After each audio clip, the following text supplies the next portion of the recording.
Every matter is made up of molecules. As we all know, if these molecules are closely packed with each other or held bounded together very strongly, then we will say it as solids. The pressure of a given mass of gas is directly proportional to its absolute temperature. It is given as P is directly proportional to T, or from this we can write 1 by P is equal to constant. The distance between any two a successive collision is called as the free path of the molecule.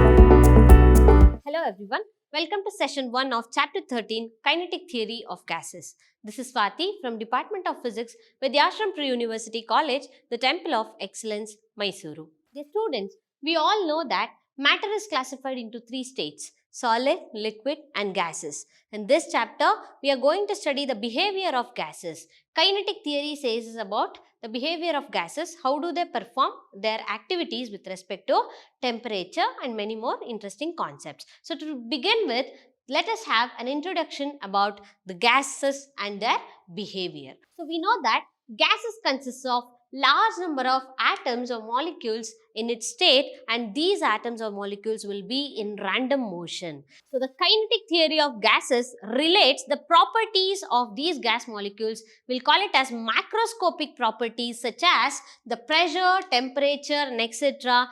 These macroscopic properties are related to microscopic properties such as the speed, momentum, kinetic energy of one molecule and etc. So basically, in kinetic theory of gases, we are relating the macroscopic properties of gas molecules with its microscopic properties, and hence the name kinetic theory of gases. The development of kinetic theory is based on the molecular theory of matter, and it is proposed by Dalton. So we all know that the matter is made up of molecules. What is a molecule? It is nothing but a smallest particle of a substance which can exist in free state and possess all the characteristic properties of a substance. So every matter is made up of molecules. As we all know, if these molecules are closely packed with each other or held bounded together very strongly, then we will say it as solids. So in solids, the molecules are closely packed and they attract each other with large force of cohesion. Large force of cohesion means the force of attraction between the molecules will be large. Next, in case of liquids, these molecules are not so rigidly packed, not so tightly packed, but they are free to move. In case of liquids, these molecules are left free. They can move in any direction because the molecules will be free. In case of gases, the force of attraction between these molecules are very negligible. They are far from each other, they are not bounded with each other, they are not stick together, they are not closely attracted towards each other, and hence the molecular attraction is very negligible in case of gases, is what we already know about the concept of matter. This chapter, we are focusing more on the behavior of gases. So in gases, the intermolecular forces are very weak and its molecule may fly apart in all the directions. So the gas is characterized by the following properties. We know that the gas molecules are free to move in case of gases, and they possess this following characteristics, and the characteristic says that the gas molecules has no perfect shape and size, and they can be obtained in a vessel of any shape and size. We can catch this gas, or we can confine the gas in any of the vessel with any shape and size. It expands indefinitely and uniformly to all the available space. The gases can undergo expansion to all the available spaces. Not only that, but the gas can also exert pressure on its surroundings. We can feel the pressure exerted by the gas on a surrounding. So in the study of gases and its behavior, the concept of Avogadro number is very important. So Avogadro number is denoted by Na. It is defined as the number of molecules in 1 mole of a substance. The value of Avogadro number is given as 6.023 into 10 power 23. So from this we can say that the volume occupied by 1 mole of gas at normal temperature and pressure is 22.4 liters. So this is the basic concept of or basic introduction regarding the gases and its behavior. So let us move on with the gas laws. We are already familiar with the gas laws. It includes Boyle's law, Charles' law and Gay-Lussac's law. They deal with the thermodynamic variables. So what is Boyle's law? It states that at constant temperature, by keeping the temperature constant, the volume of a given mass of a gas is inversely proportional to its pressure P. It is given by V is inversely proportional to P, or from this we can write PV is equal to constant. So what is the illustration to explain this Boyle's law? When the plunger of the syringe is pulled out, so we can observe the decrease in pressure, and the volume of the substance which is inside the barrel will be more. As the pressure increases, volume will decrease, or as the pressure decreases, volume will increase according to Boyle's law. So next we have Charles' law. It states that at constant pressure, the volume of a given mass of gas is directly proportional to its absolute temperature. Keeping pressure constant, we can relate the volume of a gas with temperature, and it is given as V is directly proportional to T, or from this equation we can write V is equal to T into constant, because we are equating this proportionality with introducing a constant. So V is equal to T into constant, or we can write it as V by T is equal to constant. To understand this Charles law, let us have an illustration. If a balloon is filled with air, it will shrink if cooled and expand if it is heated. If you just fill the air or gas is blown inside the balloon, if it is cooled, it will shrink. If it is heated, it will expand. From this we can say that the volume of a gas inside the balloon will increase as the temperature increases. When it gets heated, it will get expand, correct? And when it is cooled, it will get shrink. So the volume will decrease when the temperature decreases. So it is nothing but the volume of a gas is directly proportional to temperature. This can be easily understood by taking an hot air balloon into an example. So in order to make hot air balloon rise, we have to generally add heat to it. When it is heated, the hot air balloon will rises up. So in order to make hot air balloons rise, we have to generally heat it. So as a result of heating, the molecules of the gas move apart from each other and the balloon may rises up. So this is again an example for the Charles law. And next one is the Gay-Lussac's law, which states that at constant volume, the pressure of a given mass of gas is directly proportional to its absolute temperature. It is given as P is directly proportional to T, or from this we can write 1 by P is equal to constant. The example for this is pressure cooker or a tire, etc. So how in tire we can explain this Gay-Lussac's law? So in summer, when the temperature is high, the pressure of the gas within the tire increases, that is due to Gay-Lussac's. So that is an illustration of Gay-Lussac's law. So next we have ideal gas. Ideal gas means what? The gases which strictly obeys all the gas law, that is Boyle's law, Charles' law and Gay-Lussac's law, is called as ideal gas. The gas that strictly obeys all the gas laws, that is Boyle's law, Charles' law and Gay-Lussac's law, at all the temperature and pressure, is called as an ideal gas. So what is a perfect gas equation? You might have all heard about it, an ideal gas equation or a perfect gas equation. So an equation that relates the thermodynamic variables such as pressure, volume and temperature of given mass of a gas is called as a perfect gas equation or an ideal gas equation. And for n mole of gas, an ideal gas equation is given as PV is equal to nRT. When n is equal to 1 mole, which means for 1 mole of gas, the same equation can be PV is equal to RT is an ideal gas equation. Here, P is nothing but the pressure of 1 mole of an ideal gas, V is nothing but the volume of ideal gas at constant temperature, and R is the universal gas constant.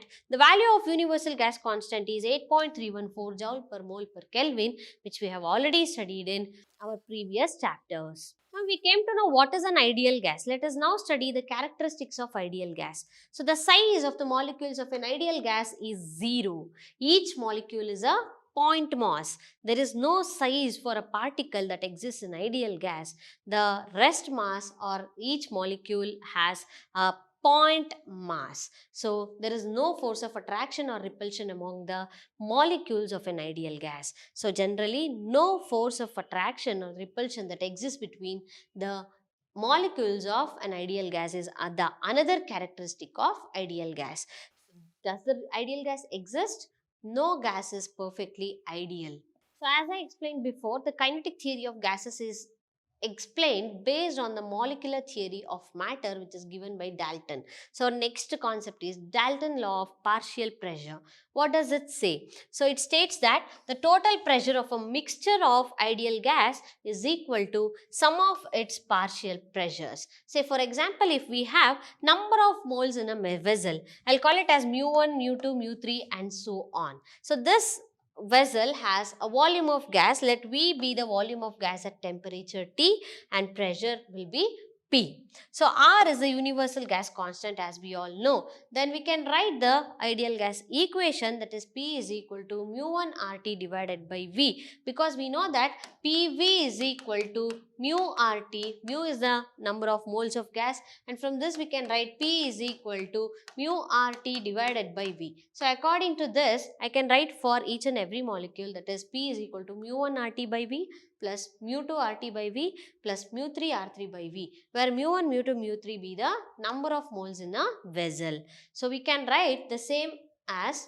mu1 RT by V can be written as P1, mu2 RT by V is written as P2, and mu3 RT divided by V is taken as P3. So now from this above equation we can write P equals P1 plus P2 plus P3 and so on. It says that the total pressure of mixture of ideal gas is equal to sum of its partial pressure, is the Dalton's law of partial pressure. So far we came to know the basics behind the kinetic theory of gases. In the development of kinetic theory, the assumptions of kinetic theory of gases played an important role. So let us go through what are these assumptions. So the first assumption is all the molecules are identical. They seem similar, but they are different from molecules of other gases. If you consider one gas, so the molecules of the particular gas are identical, they are similar, but they are different from the molecules of other gases is the first assumption. And the size of the molecule is very small when compared to the intermolecular distances. We know that in gases the molecules are left free, they are not closely packed with each other. The force of attraction between the molecules are very less. So when compared to the intermolecular distance, so distance between two gas molecules when the molecules are random in motion, so the intermolecular distance is very large when compared to its size. So the size of the molecule is very small compared to intermolecular distance. The volume occupied by the molecule is so negligible. The molecule behaves as rigid, perfect and elastic sphere. They undergo collision, so they behave rigid, perfect and elastic spheres. The molecules are in constant motion. They move with all possible velocities in all the directions. Since they are not bounded, they are not interlocked, they can move with possible velocities in all the directions. The velocity of the molecule increases by increasing the temperature. As the temperature increases, the velocity of the gas molecules will also increase. The collisions are instantaneous. So during their motion, the molecules will collide with each other. The molecule will undergo collision with the walls of the container. The molecules will also collide with the neighboring molecule, and these collisions will take place instantaneously. Instantaneously means at that particular instant of time. The distance between any two successive collisions. If a molecule is random in motion, it will undergo collision between the neighboring molecules. It will collide with the other molecule. It will undergo collision with the walls of the container. So the distance between any two a successive collision is called as the free path of the molecule.